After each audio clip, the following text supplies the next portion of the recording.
4 burning questions entering draft week for the Browns. This from Sports Illustrated. Number 1, will Andrew Berry make a pick at 54 or trade out of the spot? Number 2, with Nick Chubb still working his way back, what does the running back depth chart look like currently? Number 3, is trading Greg Newsome still a possibility for the Browns, or is he here to stay for 2024? And number 4, will Deshaun Watson really be ready for Week 1? Let's welcome in Scott Petrak. He's the Browns beat reporter for the Elyria Chronicle-Telegram as well as BrownZone.com. Let's start with number 1, Scott. 54. Do you think Andrew Berry trades? Does he make the pick? Do you have any idea?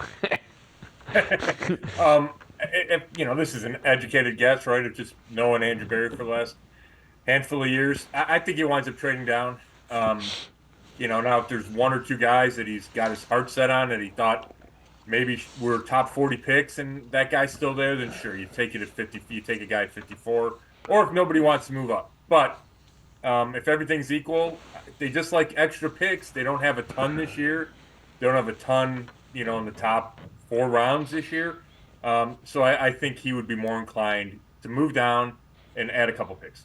Yeah, and if you listen to most people's thoughts about the draft, 3rd, 4th round is where you can get some guys that can play in the league for a few years, and that's pretty much what they're doing. Nick Chubb, working his way back. I would think, do you think they add a running back somewhere in the draft? I think they probably will. Yeah, probably. I don't think it's a need, like we'll talk about 100 times. I don't think there's a pressing need anywhere. I think the depth chart is Jerome Ford, Dante Foreman, Pierre Strong, and then you have, Nakeem Hines, and that's a decent foursome. And then you don't know about Nick Chubb, right? So if you wanted to add a guy in the 5th round or somewhere like that to the mix, I think that's fine to do, and I wouldn't criticize them for doing that. But Chubb is such a big question mark. I don't think you can count him when you're looking at your depth chart. So I would say I'd probably put it at above 50-50 that they do draft a running back. Yeah, I'm with you. 4th, 5th round, something like that. If one of the young guys, like an Estime or an Allen, is around, and they, to do that in the 4th round, they'd probably need to get a 4th round pick trading down. So I know we're going to talk. You've written a couple articles about Greg Newsome, but your thoughts just generically. Do you think trading him is a possibility, or do you think he's here for 2024? I wouldn't rule it out, but I don't think he's going in. Yeah, again, what are you going to get for, are you really going to get something that you value as much as a cornerback who you think can be a starter in the league? Yeah, well, I tried to kind of parse Andrew Berry's words last week when he talked about it.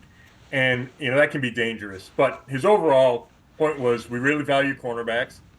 We have 3 that can play press man at a high level, and we're not looking to give away that skill set.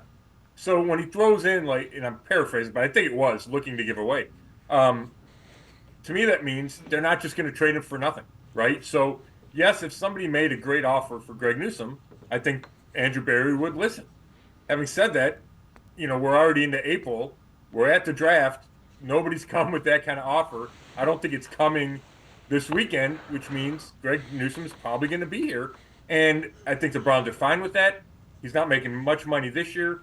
If they pick up, and I assume they'll pick up the 5th-year option in a couple, it's by May 2nd, then it's still only less than $14 million for 2025. That fits in your salary cap structure with the importance of cornerback. Yeah, especially the way they want to play defense under Jim Schwartz. All right, and the 4th one, will Deshaun Watson really be ready Week 1? I think so. I haven't heard anything different, right? We've talked to Kevin Stefanski, Andrew Berry multiple times, Deshaun Watson multiple times. Everybody's optimistic he's going to be ready to go Week 1. Now there is some uncertainty when practice happens, right? When he first steps on the field for practice. But Andrew Berry said he threw 40 yards last week. Deshaun Watson said he's at full strength as far as speed. He can throw it as hard as he wants over short distances. He said his motion's good. All those things to me indicate the process is on the right track. And having said that, then the date of Week 1 certainly seems reasonable, if not expected.